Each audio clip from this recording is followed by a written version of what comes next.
international community congratulates Claudia Sheinbaum for her overwhelming triumph. The first woman to occupy the presidency of Mexico is grateful for the message from several heads of states around the world. In Palestine, 7 civilians were killed following 2 Israeli attacks on the town of Rafah in the Gaza Strip, while more than 1 million have been forcibly displaced.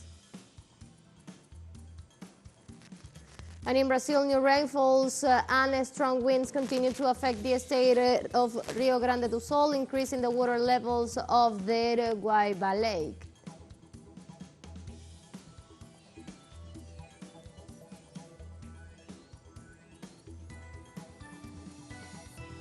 Hello, welcome to From the South. I'm Ana Marrero from the teleSUR headquarters in Caracas, Venezuela. We'll begin with the news. Stay with us.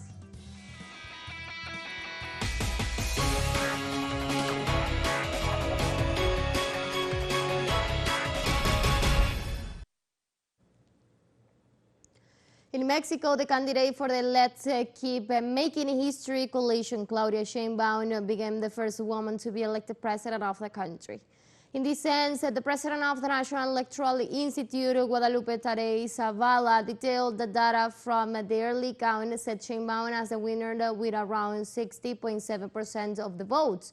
On the other hand, Tadei also assured that the candidate Xochitl Gálvez is in the range of 28.6%, and finally, Jorge Alvarez minus up to 10.8%. In this regard, Tadei stressed that accounts have a 95% confidence, while voters turnout is estimated at over 60%.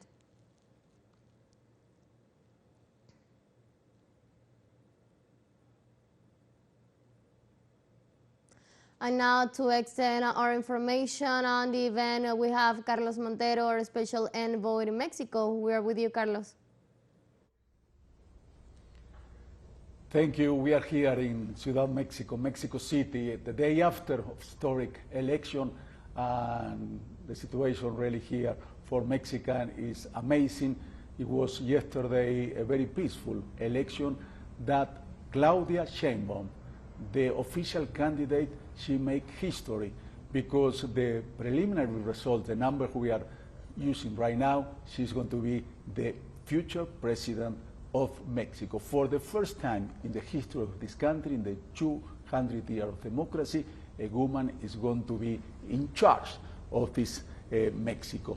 And not only she did a fantastic election, also Morena, her party, did good in the Congress. They are going to have power in the upper and lower chambers. Yesterday, we was a long night. We were here working at teleSUR, expecting what's going to happen. At midnight, a little bit after midnight, she, from the headquarters of her campaign, she said, I won the elections. The 2 other candidates, they called me to congratulate, and then it was a relief because we didn't know how the opposition, a very strong opposition that ran this country for centuries, was going to react. She thanks Andrés Manuel López Obrador, the actual president, the creator of this movement called Morena, who's been in power for 6 years, changing the way to do politics in this country. She thinks, we believe she's going to be a continuation of these policies of López Obrador. A lot of people were saying that this election was going to be a referendum of the way López Obrador did, the way he managed this country. Great election for him, great election for her, great election for her party. We have a lot of people, a lot of special authorities from different parts of the world. They congratulate her. One of them was Joe Biden. He said they are willing to work closely to Mexico. Another Latin America president to congratulate Claudia Sheinbaum was the president of Brazil, Lula da Silva. He said that he's happy that a movement from the left is going to be in charge again from the biggest economy of Latin America. Brazilian and Mexico are the 2 biggest economies of this country. So this is the situation, a situation of a celebration for the official party, of frustration of the opposition who went to that election not divided, they were united, and they did an awful election. What's going to happen with them, we are going to see in the future. They have to think how to change that situation, because the left strong. Yesterday, 60 million people went to polls to vote with no violence. No violence. It was really a very nice atmosphere we were living in. We were feeling so when we went to see as reporters to the different polls. But that's the situation right now. A new era for Mexico.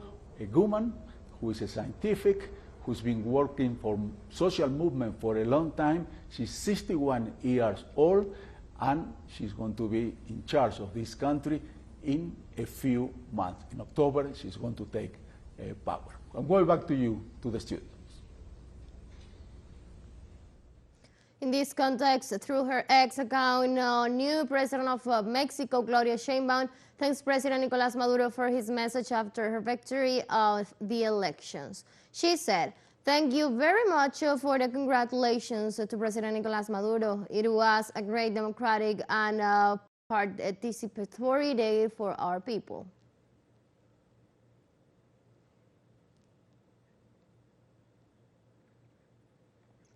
And in Iran, the electoral schedule for the early presidential elections of next June the 28th is moving forward. During the fourth day of registrations, the Iranian Electoral Committee announced the nomination of 20 new candidates, bringing to 37 the number of nominees so far. It should be noted that the process of registration of candidates for the Iranian presidency began last Thursday and will last until Monday, June the 3rd.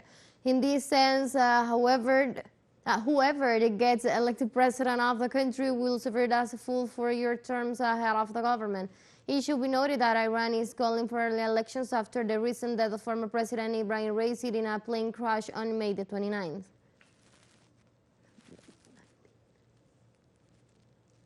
On Monday, Mohammad Ghabet Ghalibaf, the newly re-elected Speaker of Parliament, entered the race for the presidency of Iran. Ghalibaf, like the rest of the candidates, must pass the vetting process of the 12-member Guardian Council, which has a week to review the application and officially approve their candidacy. The 63-year-old Speaker of Parliament, who won his re-election with 198 out of 290 votes, has a long and varied career in Iranian politics and military services. He served as a mayor of Tehran from 2005 to 2017 and has previously held the position of Iran's chief of police and commander of the Revolutionary Guard Air Forces. In Serbia, President Aleksandar Vučić announced the victory of Serbian Progressive Party in Belgrade local elections. During a press conference, the head of state points out that his party won with an absolute majority, obtaining 52.7% of the votes. President Vučić stated they also won together with their socialist partner in the city of Novi Sad and Nice. Sunday's elections were held in a total of 89 regions.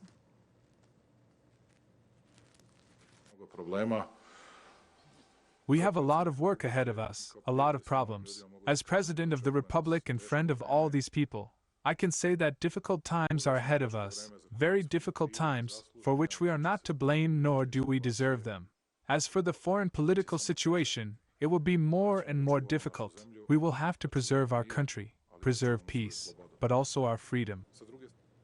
Let's take a very short break, but remember you can now join us on our TikTok account as teleSUR English, where you'll be able to see news in different formats, news updates and more. Stay tuned for more news.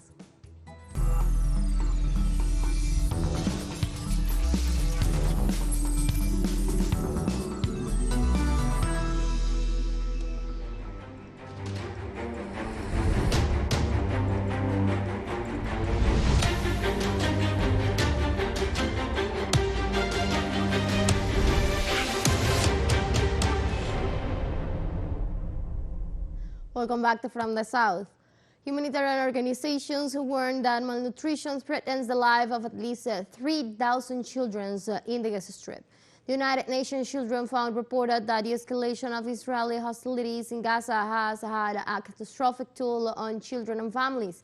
Expanding on the statement, UNICEF informed that thousands of children under the age of 5 suffer from malnutrition, as many of them have nothing to eat even for a full day. In view of the situation, the government of Gaza stressed children need a radical and immediate response to all the crises to which they are being systematically exposed by the Israeli occupation, the most pressing ones being the lack of food and medical care.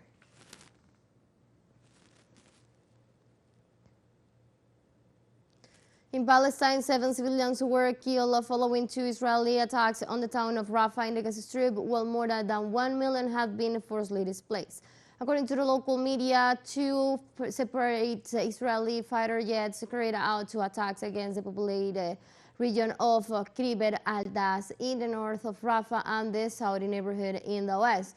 During the last 24 hours, Israeli forces have reportedly committed 4 massacres against families in the Gaza Strip, killing 40 Palestinians and injuring 150.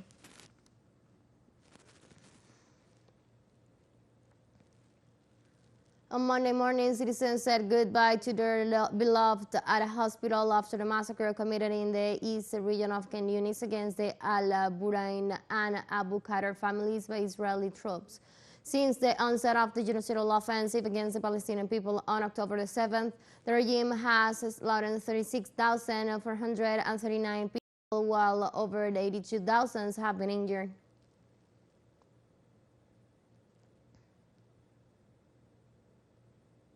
Still in Palestine, the Information Office of the Gazan authorities revealed that Israeli occupation forces have dropped a total of 78,000 tons of bombs on the Gaza Strip since the onset of their aggressions in October 2023.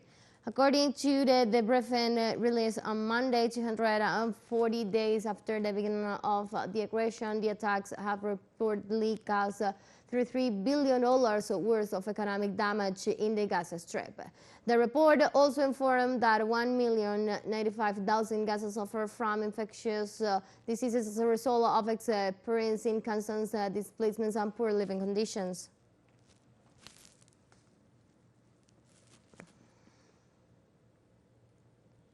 The Parliament of Georgia enacted the law of transparency of foreign influence with which it seeks to curb Western interference.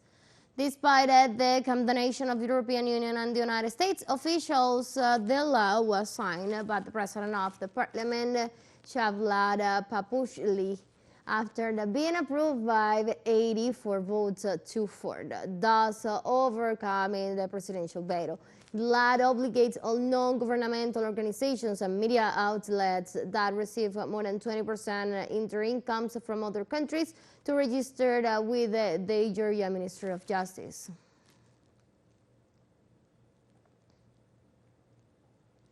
Farmers in Spain and France blocked a border crossing between the 2 countries to demand changes in agricultural policies.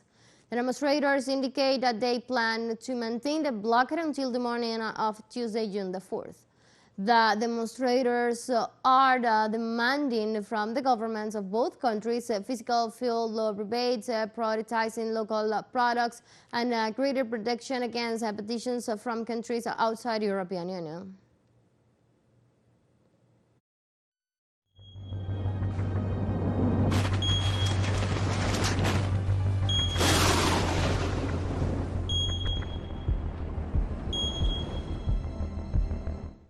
And we move on. In Brazil, new rainfalls and strong winds in the state of Rio Grande do Sul have increased the water levels in the Guaiba Lake.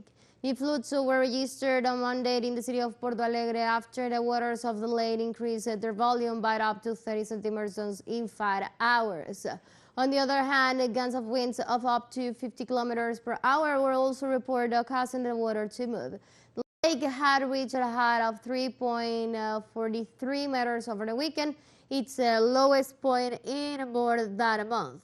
However, it rose to 3.79 meters after the rains that hit the state on Monday.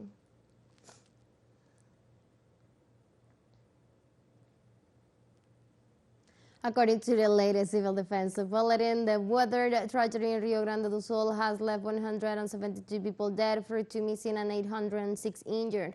On the other hand, around 2.3 million people have been affected by the storms and 617,900 have been evacuated. The bulletin reported that some 28,000 homes are still without electricity since the tragedy began on April 29th. Brazilian President Luis Ignacio Lula da Silva announced an aid package of $9,800 million for the reconstruction of the state. Let's take our last break, but before we invite you to join us on our WhatsApp community for our English-speaking audience. You can scan the QR code on the screen to join directly and share the link to reach more people. Constant news coverage of Latin America and the Caribbean, as well as the rest of the world. Stay connected and informed with teleSUR, but financial break, don't go away.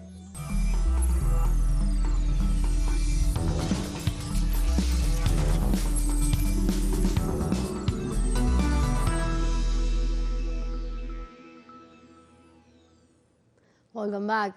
On Sunday, Ecuador police confirmed the assassination of National Assembly lawmaker Cristian Nieto and his wife Nicole Burgos during an armed attack in the circus in the city of Manta. Police Colonel Fabri Montalvo stated that the attack had been directed against Nieto, who is also a social media influencer, a member of the Citizen Revolution movement. Authorities reported his wife died at the hospital while two other people were also reported injured. Nieto was one of the organizers of the circus event that was being held in celebration of the Children's Day.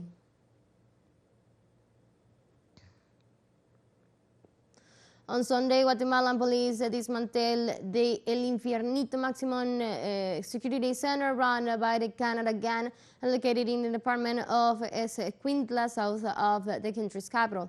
The Guatemalan Green Police backed up the 400 police officers on a raid that resulted in the transfer of 225 members of the fearful Barrio 18 gang.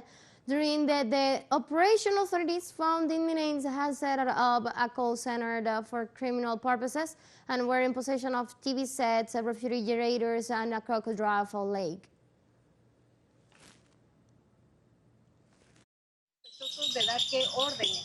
Yes, among the leaders we have here from Barrio 18 Gang, a transnational criminal organization. There are some members or leaders of certain groups such as the Latin family, the Crazy Gangsters, the Corner Gangsters. I don't bear specific names in mind at the moment, but many of them have been involved in extortion and murder. During the tour, the police even found plasterboard walls and some other benefits such as air conditioning, these walls, music equipment, some refrigerators, and all those accommodations that gave them the possibility of being comfortable inside this prison. Who never ever fails to deliver.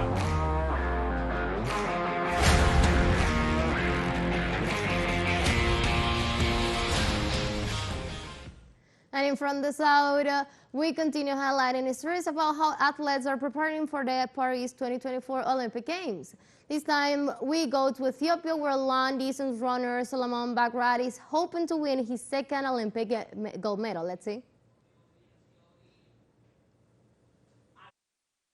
In Ethiopia, runners are ramping up their physical and mental training. For long-distance runner, Solomon Barega, the goal is clear, to replicate his success from the 2020 Games in Tokyo, where he got the top medal in the 10,000-meter race. A man makes plans, but the final answer comes from God. I am aiming to win a gold medal and replicate my success from the Tokyo Olympics. I am well prepared physically and mentally. I am avoiding other competitions to stay focused on the Olympics. I will bring home a gold medal. Ethiopian long-distance runner Solomon Barega admits he will face tough competition from his classic Ethiopian and Ugandan rivals, as well as nations from Europe and the United States. Nowadays, everyone is skilled. Previously, African athletes excelled in long-distance events, but now European and American athletes are also in good shape. I have recently competed with them in the 5,000 meters race and other events. It is difficult to make predictions now, but I anticipate strong competition from my fellow Ethiopians and Kenyan athletes. On the other hand, Hussein Sherbois, coach of the Ethiopian Olympic team, emphasized that local athletes are physically and mentally ready to perform well at Paris 2024. The preparation of our athletes for the Olympics is excellent, both physically and mentally. We are working on various techniques and tactics in addition to their training. And this Monday, the world of football gets rocked by the news that Real Madrid has officially signed French superstar Kylian Mbappé for 5 years. After 7 years of being rumored to join Los Blancos, the French forward finally became part of the most successful football club in the world. The announcement came 3 hours after Real Madrid conquests its 15th UEFA Champions League title and set the amazing milestone of winning 6 cups in 10 years' time.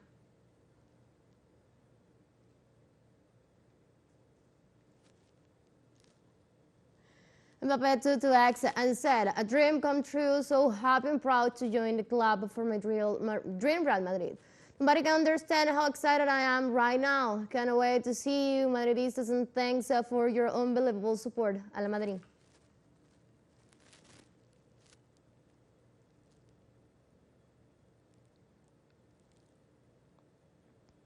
A culture master musician of Yo-Yoka group arrived at second Yo-Yoka Festival on June 7 to the 9 for its high demand and main 24th and 26th annual festival in a mountain Moroccan village. The group was a successful UK tour, having opened the pyramid stage at the Glastonbury Festival. Tickets for the second annual festival were already sold out in a week.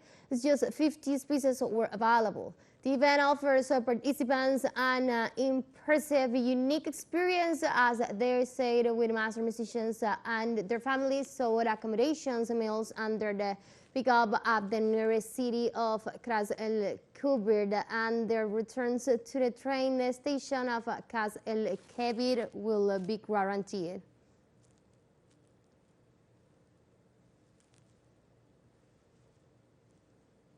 And with that story, we have come to the end of this brief, but you can find these and many other stories on our website at telesurenglish.net. You can also use us on our socials. We're on Facebook, on X, and on Instagram as well. For Telesur English and from the South, I'm Ana Marrero. Thank you for watching.